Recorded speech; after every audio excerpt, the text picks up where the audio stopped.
video is let's talk about ano ba yung mga bagay na ginagawa nating mga kababaihan na pinakaayaw ng mga kalalakihan. Minsan, nauuwi pa ito sa hiwalayan at lumalayo na ng tuluyan ang lalaki sa atin. Number 1, ayaw na ayaw ng mga kalalakihan na pinagseselos natin sila or nakakaramdam sila ng selos. Ang selos ay nagiging masama lamang kung ito ay nasusobrahan. Ang selos ay normal lamang sa isang relasyon. May mga bagay na sinasadya natin ito minsan in order for us na maramdaman natin kung tayo ba ay mahal nung partner natin. Kaya lang ang mga bagay na ito, lalo na kung madalas, nakakaramdam po sila ng insecurities. At of course, hindi magandang pakiramdam yon. Number 2, the sudden outburst of emotions. Anong ibig kong sabihin dito? Yung bigla na lang tayong nagiging dramatic or bigla tayong nagagalit nang wala namang dahilan. May dahilan man pero hindi naman natin sinasabi doon sa mga partner natin kung bakit bigla na lang tayong tinopak. Yes, okay lang ito kung paminsan-minsan, pero kung nagiging habitual na ito, dyan na nagra-run away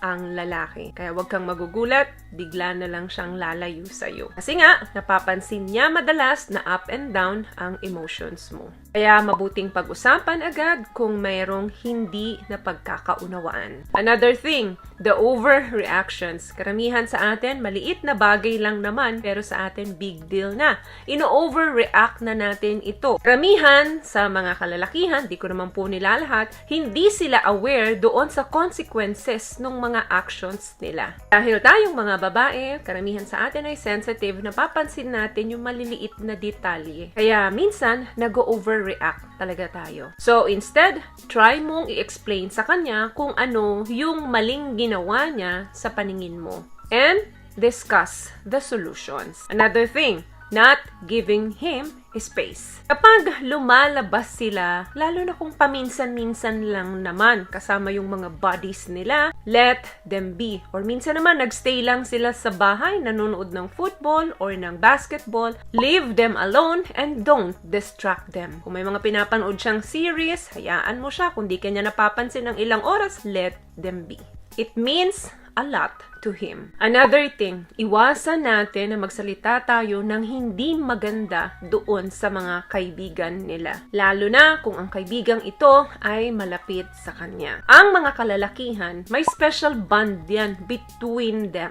Parang mga kapatid nila yan. They are like brothers. Therefore, you need to respect that. What I love about this product, itong No More Dark Secret ng K-Skin, bukod sa may advanced whitening na siya na kung saan pwede niyang matulungan na pumuti yung mga singit-singit mo, moisturizing, meron siyang anti-irritation, antibacterial, maintain healthy pH level. Hindi lang pambabae, meron din po tayong pang-lalaki. Another thing, blaming him or yung madalas mo siyang sinisisi. Huwag mong babalikan yung mga story or mga naging problema nyo. Like isang taon nang nakalipas, ilang buwan nang nakalipas, pero babalik-balikan mo pa rin. Maniwala ka, mag-aaway kayo or minsan nauuwi pa yan sa hiwalayan. Another thing, being a drama queen. Okay lang naman kung magsasabi tayo ng mga problema or pinagdadaanan natin sa mga partner natin paminsan-minsan. Pero wag mo madalas seryosohin yung mga bagay at yung tipong umiiyak ka pa all the time. Drama ang kinalalabasan. Tandaan mo, meron ding sariling problema ang partner mo.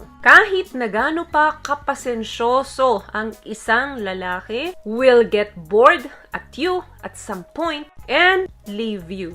Another thing, expecting the love stuff. Hindi porket ginawa mo sa kanya ay gagawin niya rin sa'yo. Hindi porket ginawa ng asawa or boyfriend ng kaibigan mo doon sa partner niya, meaning gagawin din sa'yo. Mostly, guys are not good with love stuff and being cute. Maaring sa tingin mo ay cute para sa'yo kapag ginawa niya yun, pero sa kanya, hindi naman pala. Kaya huwag ka mag-expect sa kanya ng too much effort para lang sa mga bagay na cute sa paningin mo. Sasama lang yung loob mo, magtatampo ka lang. Another thing, criticizing. Yung bang ang lakas mong mamintas, ang lakas mong mambuli sa kanya. Ayaw ng mga kalalakihan na madalas mong pinupuna ang mga pangit at mali sa kanila. Minsan kasi, marami silang nagagawang maganda sa atin, pero ang tinitingnan natin, yung lagi laging mali lang nila. You have to appreciate kapag tama ang ginagawa nila. Kapag may ginawa silang bagay na nagustuhan ninyo,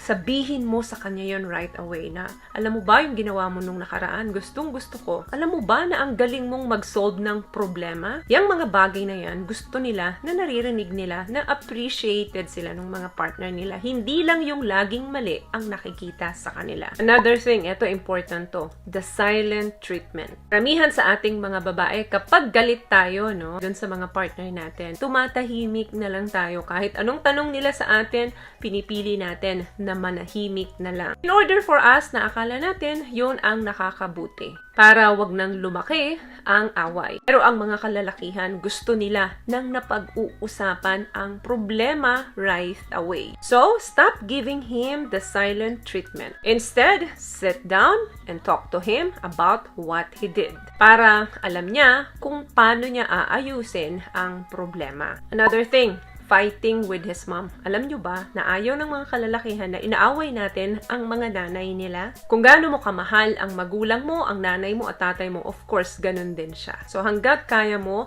wag na wag kang magsasalita ng hindi maganda or aawayin mo yung nanay niya in front of him. Last one, ayaw na ayaw ng mga kalalakihan na kinukumpara mo sila sa ex mo. Don't ever compare your present relationship doon sa isa sa mga ex mo. Ayaw na ayaw ng mga kalalakihan yan kasi nade-destroy yung pride and ego nila. Sa relationship, guys, hindi pwedeng palagi yung tayo ang nagkiklaim na tayo ang victim doon sa pangit na relasyon. Kasi parang manipulation ang tingin ng mga kalalakihan dyan. Kailangan accountable tayo. Kapag may mali tayong nagawa, madali naman at libre namang humingi ng sorry. Ang salitang sorry ay nakakapaggamot ng malaking burden sa dibdib yan. Kaya wag natin sanayin ang sarili natin na ipawalang bahala yung mga bagay na nagagawa nating mali sa mga partner natin. Mas maagang nabibigyang solusyon ng problema, of course, mas nag-healed ang lahat. So yun lamang guys ang video natin for today. I hope nakatulong po ang mga pinag-usapan natin dito. At kung nagustuhan niyo po ang ating video, please give it a thumbs up, comment down below, and also share this video na rin po sa mga kaibigan sa tingin yung matutulungan ng video natin. Once again, palagi po kayong mag-iingat at palagi po kayong manalangin. Thank you guys for watching and see you in our next one. Always love yourself and be a blessing. Bye!